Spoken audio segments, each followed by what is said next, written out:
اب اس کی نیک بیوی کو بھی ملے گا.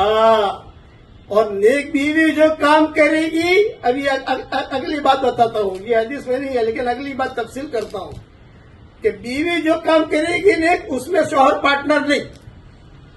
شوہر جو بھی نیک کام کرے گا اس میں بیوی پارٹنر ہے.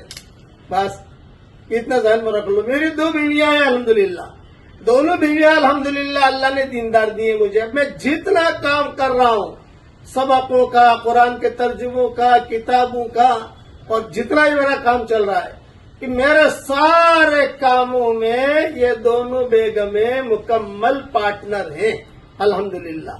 لیکن یہ دونوں جو کام کرے گی، پڑھ رہی ہیں، قرآن پڑھ رہی ہے، نمازیں پڑھ رہی ہیں، روزہ رکھ رہی ہیں، حج کر رہی ہیں، عمرے کر رہی ہیں، ہمارے ساتھ سفروں میں جا رہی ہیں، اس کا ثواب ان کو اکیلے کو ملے گا، اس میں مجھے کچھ نہیں ملے گا.